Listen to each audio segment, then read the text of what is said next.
오늘 본문은 마가복음 1장 9절부터 10절 세 절만 보려고 합니다. 그 제목을 요단강과 골고다 이렇게 이름을 지었는데요.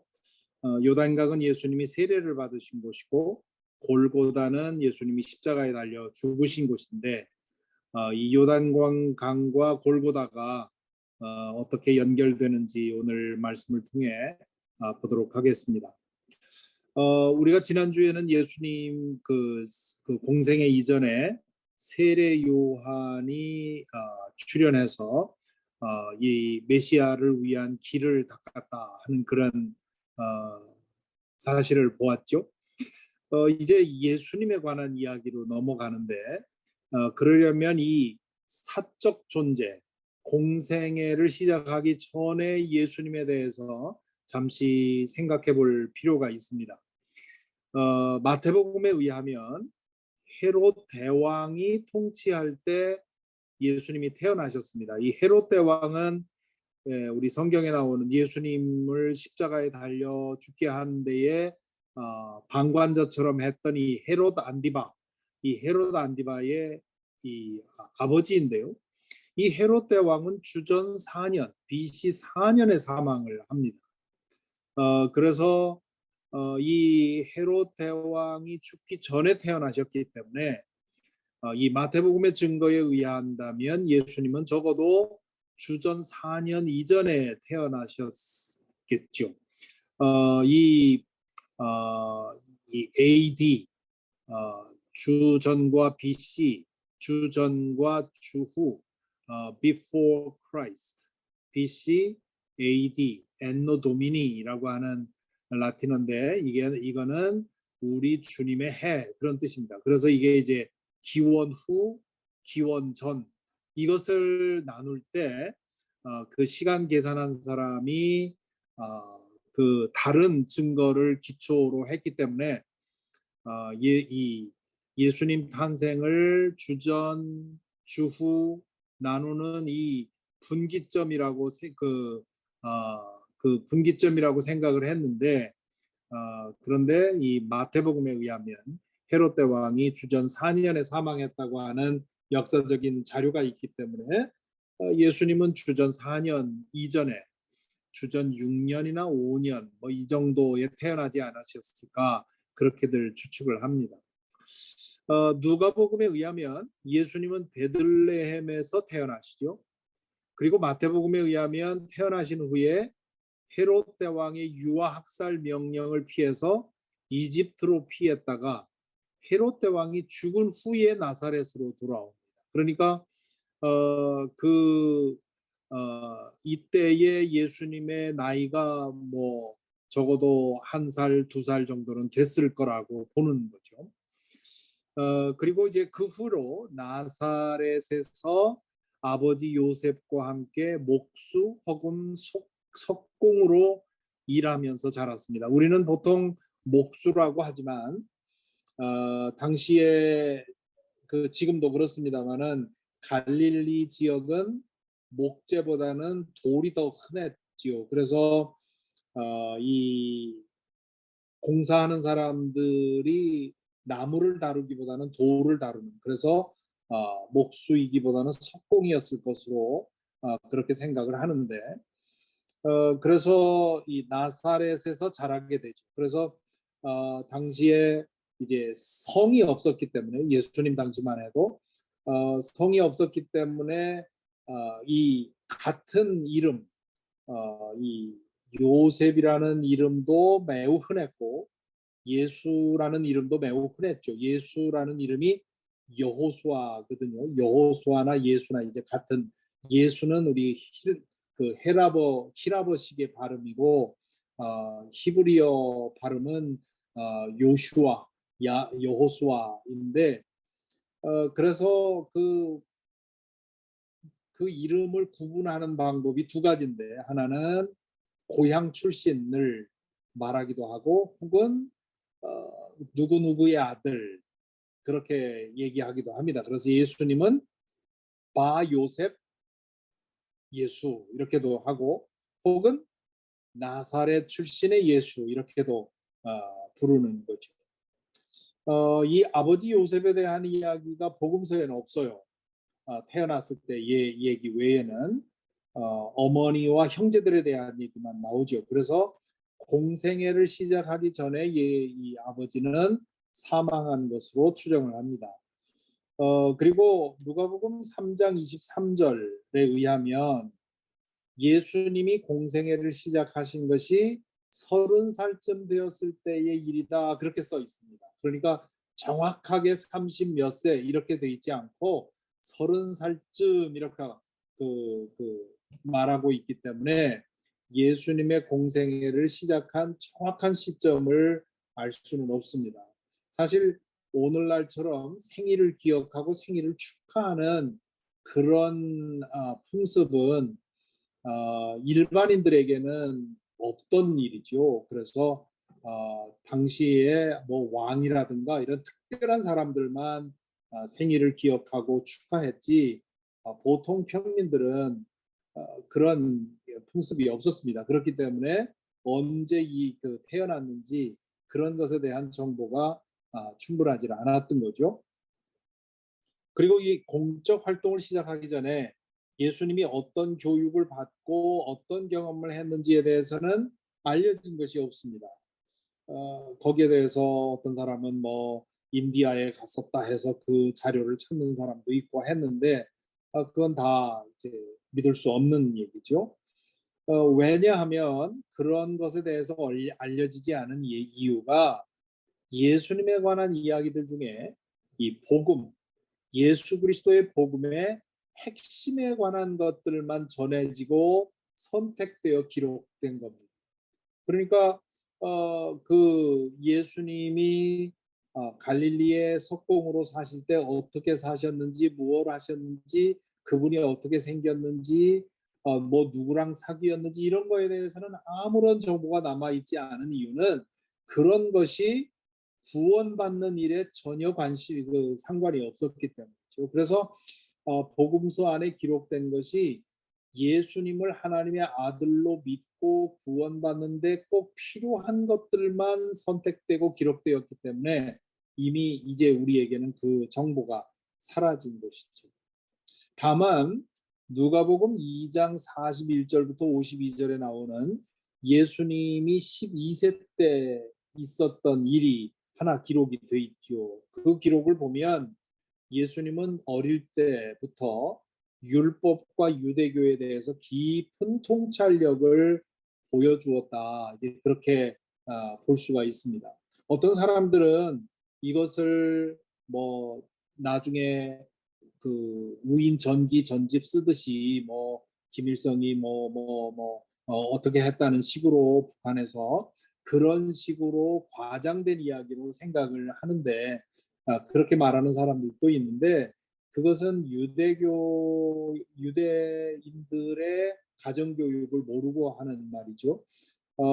그리고 오늘날처럼 모든 사람을 평준화 교육시킬 때는 12살 아이는 12살 수준의 지식밖에 가지고 있지 않지만 고대에는 그런 평준화된 교육이 없었기 때문에 탁월한 아이들은 뭐 7살, 8살 때부터 대단한 능력을 발휘하지요. 그래서 그 도덕경 같은 것도 물론 그 저자가 누구인지에 대해서 확실하게 알려져 있지 않지만 일설에 의하면 도덕경을 쓴 사람도 14세 혹은 18세 그때 썼다고 하는 그런 얘기를 하는 사람들도 있습니다. 그러니까 이 고대 시대에는 탁월한 아이들이 그 어릴 때부터 그런 총명함을 갖고 단지 음악이나 뭐 이 무예만이 아니라 이 지혜에 있어서도 놀라운 능력을 가졌었다고 하는 것은 뭐 예수님이 하나님의 아들이고 예수님이 특별한 사람이 아니다라 하더라도 그건 얼마든지 가능한 일이었죠. 그래서 예수님은 그분 나름의 영적 생활을 해가면서 하나님의 때를 기다렸다. 그렇게 보는 것이 가장 적절하리라고 생각을 합니다. 지난주에 본 세례 요한과 예수님은 나이로 보면 6개월밖에 차이 안 나고 또 친척이었기 때문에 서로 소통했는지 아니면 그런 소통이 없었는지 그것에 대해서 잘 알 수가 없습니다. 하지만 이 세례 요한에게 이제 조금 이따 보는 것처럼 세례 요한에게 찾아와서 그 세례를 받고 그 이후에 세례 요한에 대해서 한 얘기들을 보면 예수님이 세례 요한과 특별한 관계 속에 있었을 거라 그렇게 추정할 수 있습니다. 자, 그래서 이렇게 30년 정도의 사적인 생애를 끝내고 나서 이제 본격적으로 공적인 활동을 시작을 하시는데 그 첫 공적 활동을 마가는 예수님의 세례 이야기로 시작을 합니다. 여기 그 무렵에 그랬는데 이 그 무렵이라는 말은 세례 요한이 이 요단강에서 유다 광야에서 세례를 베풀 때 그런 얘기죠. 그 무렵에 예수께서 갈릴리 나사렛으로부터 오셔서 이 나사렛은 예수님이 살던 동네를 말하는 거죠. 요단강에서 요한에게 세례를 받으셨다. 근데 여기서 잠시 멈추고 생각해 볼 것이 이 세례 요한의 세례는 회개하는 회개의 세례였습니다. 그래서 자신의 죄를 회개하고 하나님께 돌아오는 그런 표시로서 이 세례를 받았는데 그런데 예수님은 그분은 죄 없는 분으로서 회개의 세례를 받을 이유가 없는 분이었죠. 그렇기 때문에 이 대목에서 우리는 예수님은 왜 회개의 세례를 받으셨나라는 질문을 하게 됩니다. 예수님이 다른 죄인들과 똑같이 자신의 죄를 해결하기 위해서 세례 받았을 리가 없단 말이죠. 왜 그랬을까? 그 이유가 이제 10절과 11절의 내용이 나오는데요. 예수께서 물속에서 막 올라오시는데 지지난주에 마가복음 얘기를 하면서 전반부에서는 즉시라는 말로 굉장히 박진감 있게 이야기가 진행된다고 했죠. 이 막이라고 하는 말도 즉시라는 말을 그렇게 표현한 겁니다. 예수께서 물속에 세례를 받으시고 이제 물 바깥으로 나오시는데 거기에 두 가지 사건이 일어납니다. 하나는 하늘이 갈라지는 사건이 있고요. 또 하나는 성령이 비둘기같이 내려오는 것을 보시는 사건입니다.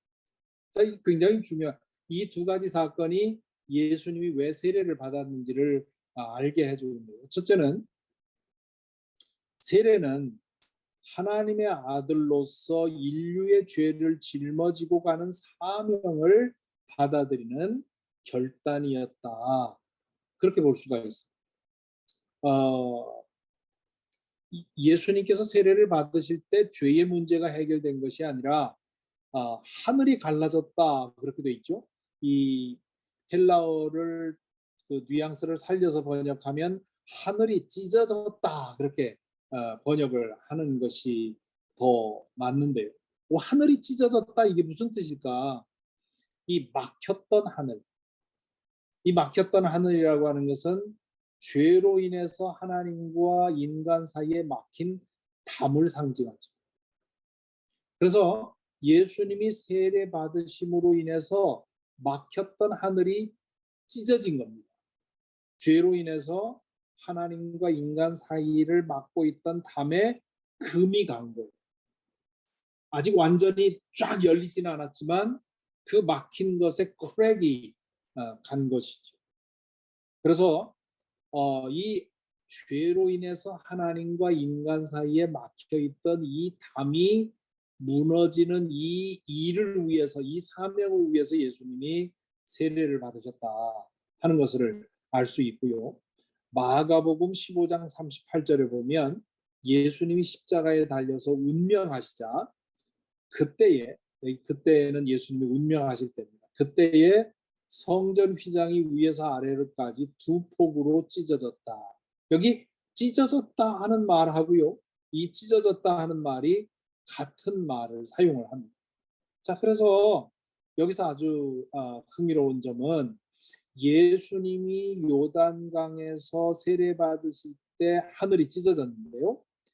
이 십자가에 달려 죽으실 때 성전 휘장이 위에서 아래까지 또 찢어집니다. 이 성전 휘장은 무엇을 의미하느냐 하면 지성소와 성소를 가르는, 그래서 이 성전 휘장 뒤에는 오직 대제사장만이 1년에 한 번 들어갈 수 있는 거죠. 그러니까 이 성전 휘장이 찢어졌다는 말은 하나님과 인간 사이를 막고 있던 죄의 장벽이 무너졌다는 뜻입니다. 그것이 십자가에서 완성이 되었는데 그 시작이 바로 세례를 받을 때 시작되었다는 거죠. 그리고 두 번째로 예수님의 세례는 그 사명을 위해서 자신을 준비하는 행동이었습니다. 그래서 하늘이 찢어지고 성령이 비둘기같이 자기에게 내려오는 것을 보십니다. 지난주에도 보았듯이 예언자들은 메시아 시대에 성령을 부어주실 것이라는 예언을 했죠. 그래서 이 성령의 시대가, 성령을 부어주시는 역사가 예수님에게서 시작이 된 겁니다. 그리고 이제 예수님 부활 승천하셨을 때 이 120 신도들에게 이제 오순절 성령 강림 때 일어나게 됐죠. 여기 비둘기 같이라는 말을 보고 가지고 어떤 사람들은 비둘기의 뭐 순결성, 비둘기의 평화 뭐 이런 거를 상징을 생각을 하는데, 지금 여기서 말하는 것은 비둘기의 어떤 상징성이 아니라 성령이 예수님에게 임했는데 드러나지 않게, 드라마틱하지 않게, 그러나 분명하게 임했다는 거죠. 오순절 성령 강림 때는 거기 있던 사람들이 다 놀랄 정도로 그런 드라마틱한 그런 공개적인 모습으로 나타나는 반면에 예수님에게 성령이 내려오는 것은 그렇게 드러나지 않게, 드러나 분명하게 일어났다는 것.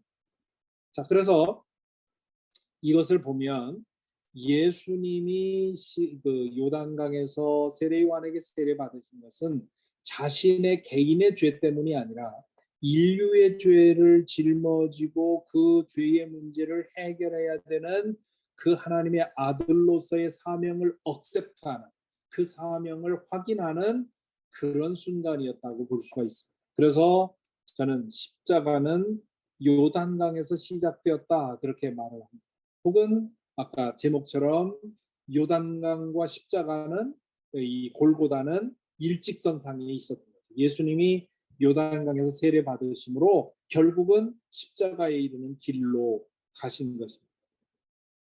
그래서 세례 받으실 때 예수님의 마음을 상상해 보면 이런 거겠죠. 아버지, 저에게 주신 소명을 받아들입니다. 아버지의 뜻에 저를 드립니다 하는 그런 전적인 포기, 전적인 헌신, 이런 것으로서 세례를 받으셨죠. 저희 집에 있는 성화, 제가 늘 가지고 다니는 성화가 있는데 그게 살바도르 달리라고 하는 아주 이 초현실주의 화가죠. 굉장히 기괴한 그림을 많이 그린 가장 유명한 그림이 이 사막의 이제 그 시계라든가 뭐 이런 것들이 다 녹아내리는 그런 그림을 그린 사람인데, 이 사람이 생애 말기에 그림만 이상한 그림을 그린 것이 아니라 그 생활도 뭐 예술가들이 다 그렇듯이 아주 퇴폐적이고 그런 아주 난잡한 생활을 했었는데 마지막 생애 말기에 성화를 몇 점을 남겼어요. 그런데 그 성화가 다 대단합니다. 아주 하나하나 예수님의 십자가 처형 그 그림도 있는데 그것도 대부분의 화가들은 땅에서 바라보는 하나 그 십자가의 모습이었는데 이 달리는 하나님의 시각에서 하늘에서 보는 십자가 처형의 그림을 그렸죠. 아주 새로운데요. 이 살바르 달리가 그린 최후의 만찬이라는 그림을 저는 매우 좋아합니다. 왜냐하면 여기 보면 예수님이 요단강에서 세례받는 모습입니다. 그리고 이것은 예수님의 제자들이 겟세마네 동산에서 기도하는 것 같은 그림이기도 하고요. 또 최후의 만찬의 모습이기도 하고요. 또 이 위에 있는 그림은 예수님의 십자가 처형 모습이기도 하고 부활하신 모습이기도 하고 또 승천하는 모습이기도 합니다. 그래서 이 살바도르 달리는 이 한 그림 안에 예수님의 공생의 전체를 그린 거죠. 세례부터 시작해서 승천까지 모든 것을 한 폭에 담아 놓았습니다.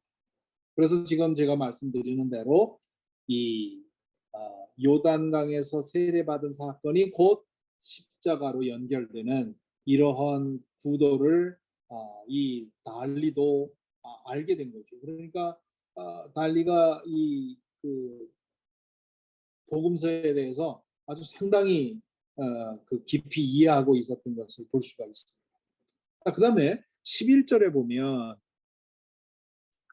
이제 앞에는 하늘이 찢어지는 것 그리고 예수님에게 성령이 다른 사람에게는 보이지 않고 예수님만 느낄 수 있는 방식으로 그렇게 사뿐히 조용히 내려앉았는데 그때 예수님에게 소리가 났는데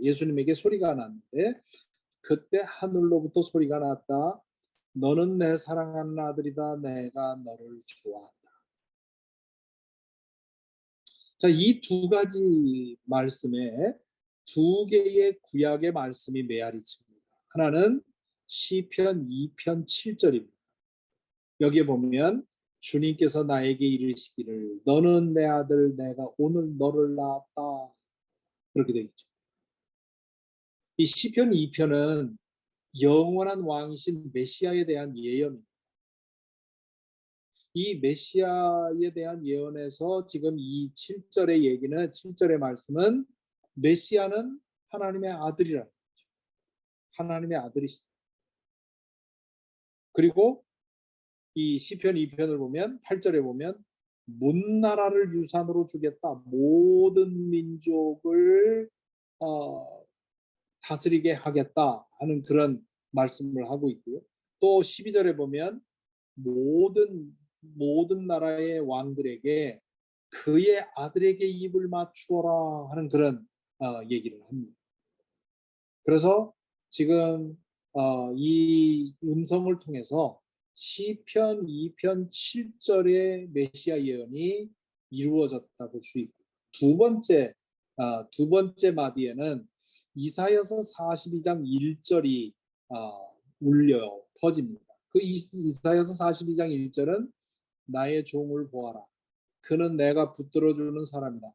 내가 택한 사람, 내가 마음으로 기뻐하는 사람이다. 내가 마음으로 기뻐하는 사람이다. 지금 이 말씀이 나오는 거죠. 그리고 내가 그에게 나의 영을 주었으니 그가 먼 민족에게 공의를 베풀 것이다. 지금 이 말씀이 예수님의 세례 받을 때 예수님에게 들린 겁니다.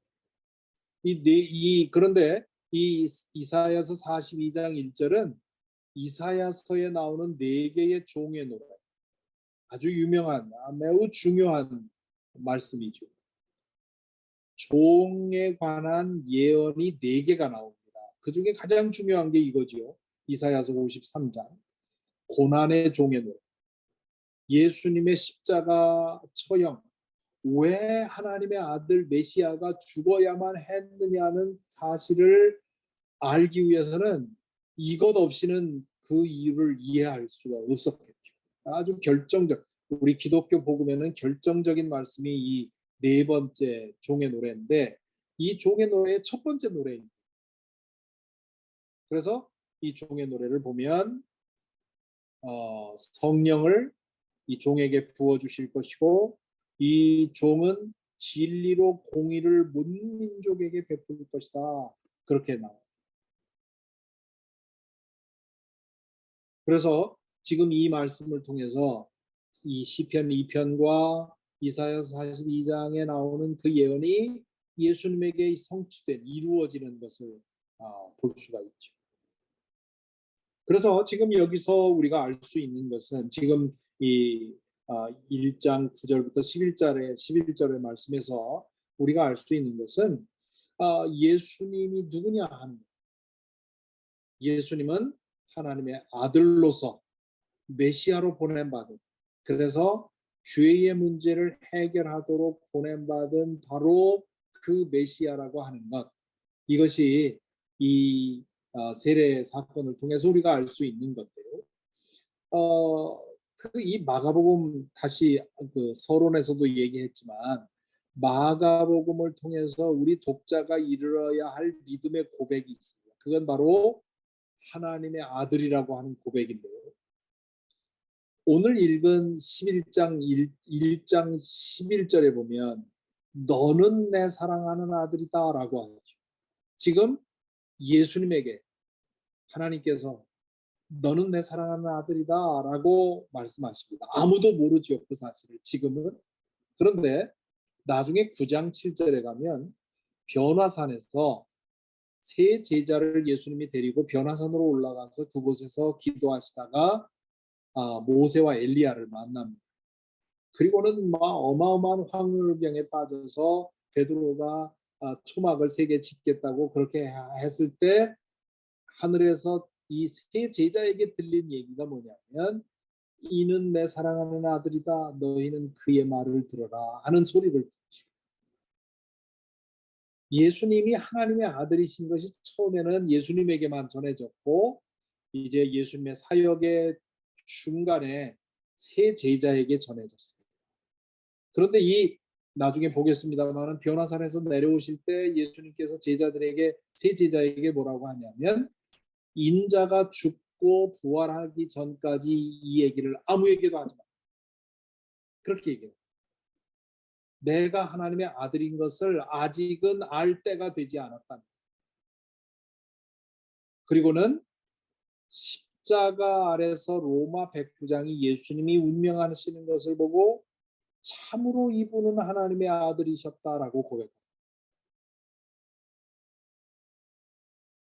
드디어 예수님이 하나님의 아들이신 것을 최초로 고백한 사람이 로마 백부장입니다. 그리고 그것을 고백한 현장이 어디냐? 십자가 아래서 한 것입니다. 그래서 예수님이 하나님의 아들이신 이유는 아버지 하나님의 뜻을 이루기 위해 당신의 인생을 내어드렸기 때문에. 그러므로 십자가는 예수님의 정체에 대한 가장 결정적인 증거입니다. 예수님이 죽은 자를 살리시고 오병이어로 수많은 사람들을 먹이시고 풍랑을 잔잔케 하고 이런 것을 보고 제자들은 와 이분이 정말 하나님의 아들이신가 보다 라고 생각을 했는데 그때는 예수님이 아무 대답을 안 하셨어요. 그런데 예수님이 십자가에 달려 돌아가실 때 로마 백부장은 그런 고백을 했던 거죠. 그래서 예수님은 하나님의 아들이신데 왜 하나님의 아들이시냐? 우리의 죄를 대신해서 십자가에 달려 당신의 목숨을 내어 주셨기 때문에 그분이 하나님의 아들. 자, 그래서 오늘 이 말씀을 마무리한다면요. 크게 세 가지 오늘 생각할 거리를 찾는데, 첫째는 나를 위해 죄인의 자리로 내려오신 하나님의 아들이 나를 위해 죄인의 자리로 내려오셨다고 하는, 요새 로마서를 가지고 이제 그런 말씀을 계속 나누고 있는데요. 빌립보서 2장 6절에서 8절은 예수님이 이 요단강에서 세례 받으실 때 예수님이 하신 일을 기가 막히게 정리하고 있습니다. 그는 하나님의 모습을 지니셨으나 하나님과 동등함을 당연하게 생각하지 않으시고 오히려 자기를 비워서 종의 모습을 취하시고 사람과 같이 되셨습니다. 그는 사람의 모양으로 나타나셔서 자기를 낮추시고 죽기까지 순종하셨으니 곧 십자가에 죽기까지 하셨습니다. 예수님의 성육신, 세례, 이게 다 여기에 해당하는 거죠. 예수님이 몸을 입고 우리 가운데 오신 것, 그것도 역시 자신을 낮추시는 일이, 세례를 받으심으로써 내 이 모든 인류의 죄를 내 어깨 위에 짊어지겠다고 하는 이런 결단도 역시 자신을 낮추시는 거예요. 그래서 요단강에서 세례 요한에게 세례 받으실 때 그분은 십자가로 올라가셨어요. 죄인을 구원하기 위해 죄인이 되셨다 하는 거죠. 그리고 그분의 보혈에 내 피도 포함되어 있다. 인류의 죄값으로 그 거룩한 보혈을 흘리셨는데 그 피 안에 내 피도 섞여 있다는 거죠. 그래서 나를 구원하시기 위해 죄 없으신 하나님의 아들이 죄인의 자리로 내려오셔서 죽기까지 낮아지셨다. 이것이 기독교 복음이고 지난주 말씀드린 Amazing Grace, 말로 다 표현할 수 없는 은혜다. 우리의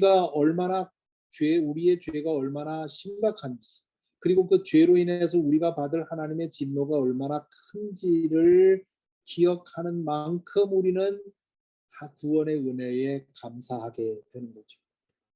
두 번째 생각할 거리는 하나님이 기뻐하시는 것이 뭐냐. 예수님이 결국 이 십자가의 길, 그것을 시작하겠다고 세례를 받으실 때 하나님께서 너는 내 아들이다, 내가 너를 기뻐한다라고 말씀을 하셨습니다. 그걸 보면 하나님의 부르심에 자신을 드리는 것, 그것은 곧 누릴 것을 포기하는 것입니다. 낮은 자리로 내려가는 것이죠. 그래서 여기 그 전에 빌립보서 공부할 때 그런 말씀을 드렸는데요. 하나님과 동등함을 당연하게 생각하지 않으시고, 이 당연하게라고 번역한 이 단어가 번역하기가 매우 어려운 단어. 근데 저는 이 단어를 누릴 것으로 생각하지 않으시고라고 번역해야 좋다고 생각해요. 누릴 것으로. 하나님과 동등됨을 누릴 것으로, 즐길 것으로 여기지 않으시고 오히려 자기를 비우셨다 하는 거죠. 그것이 제자도의 한 요소입니다. 우리가 예수님의 제자로 살아가기 위해서는 내가 당연히 누릴 수 있는 것들을 포기하는 것. 그리고 나를 구원하시기 위해 가장 높은 곳에서 가장 낮은 곳으로 임하신 주님을 닮아서 우리도 역시 낮은 곳으로 내려가. 이것이 하나님이 기뻐하시는 일이다. 그리고 세 번째로는 우리 생에 있어서 가장 강한, 우리를 살만나게 해주는 가장 강한 에너지는 뭐냐? 하나님에게서 받는 인정이죠. 너는 내 사랑하는 자녀다.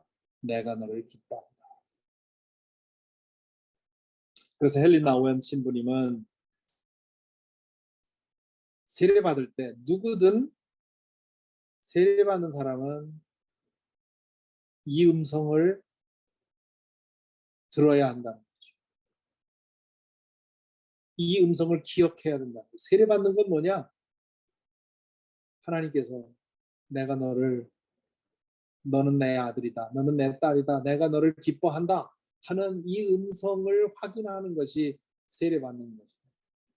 그리고 그 하나님이 어떤 분이신지를 안다면 이 세상에서 이 누릴 것을 포기하고 낮은 자리로 내려가는 것으로 인해서 어려움을 당한다 해도 전혀 개의치 않는 거죠. 왜냐하면 하나님의 인정과 하나님의 기쁨을 받고 있기 때문에.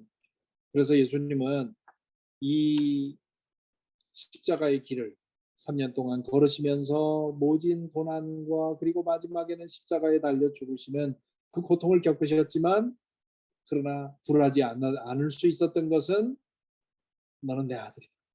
내가 너를 기뻐한다고 하는 그 하나님의 하늘아버지의 음성을 늘 듣고 사셨기 때문입니다.